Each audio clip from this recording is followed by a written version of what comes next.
Chris Evans. Hi, how are you? Welcome. And are you a big Watch fan?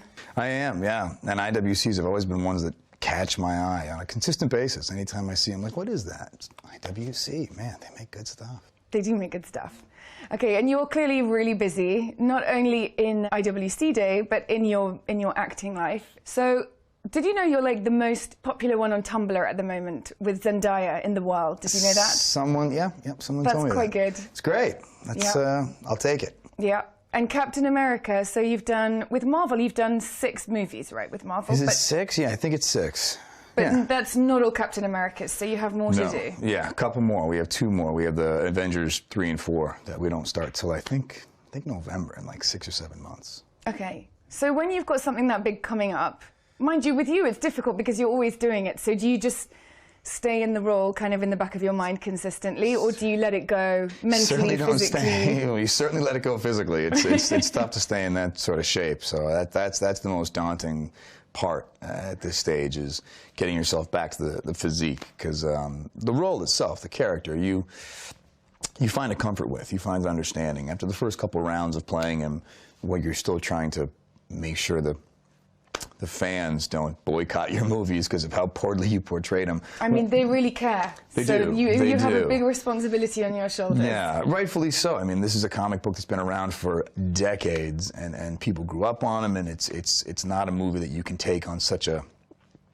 intimate journey. There are people that you have to involve in the process, and people's reactions matter. So that daunting task was tackled essentially in 2010, 11, 12. By the second Captain America, I felt pretty comfortable in his shoes, and now it feels like old hat, and now it's just fun and exciting to see where he's going to go. It does look really exciting, to be honest. When I see you all with that crew, you get to hang out with that fun group of people. It all seems like you love each other, have a really good time. We do. We're making good movies too. I think it'd be harder if the product wasn't something we were proud of.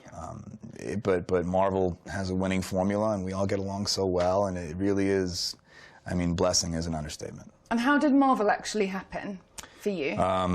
Luckily, it was one of those things that kind of, at first, when I first heard about Captain America, and I was like, oh, they're doing Captain America? I got to do this. You got to get me an audition. And at first, they weren't even considering me, just because I had played the Human Torch years prior in Fantastic Four. And then for whatever reason, Kevin Feige kind of came my way and said, listen, I think you might be right for this. And then I got cold feet, and was intimidated by the commitment and where I wanted my life to go in terms of acting, and how I was relating to the requirements of films of that nature. And it was a little bit of a dance, but ultimately I jumped on board, and it was the best decision of my life.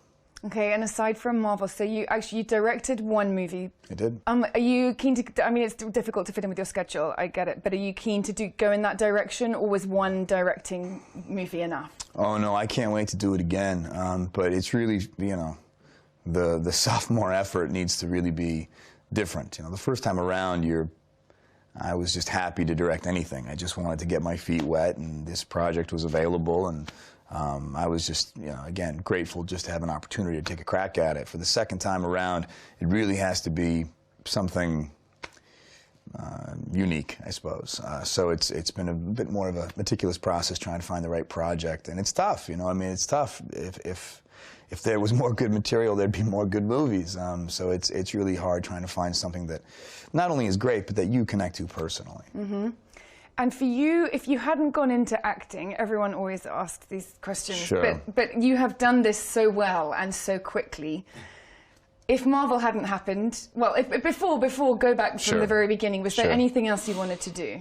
Yeah, I really wanted to be an animator initially. Oh, really? Yeah, when I was younger, I was really into cartoons, and I loved Disney, and I just thought that, I grew up in the time when they first started incorporating computers, and I remember the first time it was a real, because I grew up on, hand-drawn cell animation, and all of a sudden they were doing these really amazing things, and it just really piqued my interest, and I just like storytelling in that format. And who's your greatest teacher? Who teaches you? Who do you look at? What movies do you observe, or practitioners, or your grandpa, or whoever who really teaches you? Sure. It's a good question. I mean, I guess it's so cliche to say your parents, but the older you get, the more you look at your parents as people and not just your parents. They continue to teach you lessons even long after you've moved out of the house. You know, when you really start to kind of, every life experience you go through, when you say, man, my parents must have gone through this, and God, they really didn't bleed on me in that fashion, and I can't believe they must have had struggles here, and they must have been confused about that, and that must have been a challenge, and you continue to kind of learn from them based on how they handled themselves and how the childhood they gave me. So I guess, you know, like I said, it's cliche, but I'll say my parents. Okay, and who taught you to act? I mean, that's tough. You probably get that from watching movies, but my mother is very theatrical in her life. As a woman, as a human, she's very grand. And maybe that could be the next movie. Oh, they've made movies about my mother. You have a big family, you have siblings. Do they all join you on the red carpets and all these things as you go around, or are they a bit over that and they just treat you like the normal brother? They've gone to a few red carpets. They're a little over that. You know what I mean? That's kind of like old news to them. It's more of a chore than anything else. Yeah. Not for you, though. No, I still get a kick out of it. Yeah, it's fun. And if you're looking back over all Marvel, directing your own movies, everything you've done, what have been some of the kind of real highlights? Like countries that you've been to that you never were before? Sure. I always like moments when we all get to stand on some sort of a stage with the whole Marvel cast, the whole Avengers crew. So many good actors. So many good ones. You're like, I actually watched a clip with you guys on a Jimmy Kimmel show. All right. And I mean, that could have just been a whole movie for me if you all just chatting away with each other. Yeah, they're just, because you forget sometimes, and then, you know, you're like, wait, you're Mark Ruffalo. You're one of the best actors, but you're just Mark, and it's really nice. It's a blessing. And you do all chat to each other on WhatsApp or whatever in between the movie shooting? Oh yeah, sure. We all stay in touch. Absolutely. That's the thing. It doesn't feel like, well, I don't want to reduce Hollywood to this state, but I would say it's not a typical movie relationship where your buddy's on set and then you vanish. We're in each other's lives, and we're all really good friends. And making the movies is incredibly time-consuming, and you're with these people typically not in your home city, so you're kind of around each other a lot. Yeah. And then the promotion of the films, it's just, you know, you can't help but become a family. But it just seems like the best family you could have. We got lucky. I would like Robert Downey Jr., Mark Ruffalo, Jeremy Renner, everyone in one family. Hemsworth, Scarlett. It's just really, it's an embarrassment of riches. And yeah, it's again, blessings and understatement. And do you think you'll ever are you interested in theatre? Will you ever go back to kind of the real bare basics of the stage? Oh yeah, absolutely. I think you got to broach that one with a certain amount of respect. You know, it's like, whenever you try and cross a line as an artist, I think you have to respect that art form you're dipping into. And I think as a film actor, to just be like, and now I'm on Broadway, I think it just, you know, I think I'd have to earn my stripes a little bit, maybe, you know, off Broadway doing something. But I'd love to get back on the stage. I think that'd be great. And do you go to the theatre yourself? Do you have time? Yeah. Absolutely. It's the best. I do. It is. It's the best. It's the best. And I wanted to ask you, when you're training, how do you, I mean, clearly you have to stay really focused in terms of training for physically, but also for mentally, because I know the films that you've been doing are so physical. Sure. And require so much action as well as dialogue. What's your process for focusing before you go on set? Are you meditational, or are you calling your mom? Well, it's tricky because those Marvel films, there's a lot of downtime. You know, you work on a smaller film like Before We Go, you know, you're going to do 10, 12 pages of dialogue in a day. Marvel, you're lucky if you get through half a page. So I think, so interesting. Yeah, that's why those movies take, you know, 6 months to shoot, and Before We Go is 6 weeks. Not even. So, I mean, it's a matter of just trying to stay focused and not let the kind of dips in energy affect your focus. Yeah. Okay, Chris Evans, acting is my hobby. My favorite movie is? Legends of the Fall. I've said it before, I'll say it again. If you haven't seen it, do yourself a favor. It's such a good It's really good. So good. It's really good. It's underestimated. Okay, I would never go out without?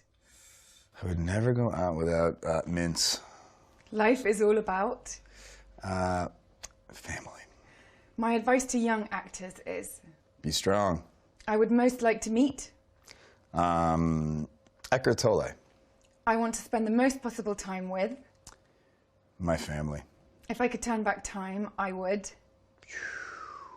Man,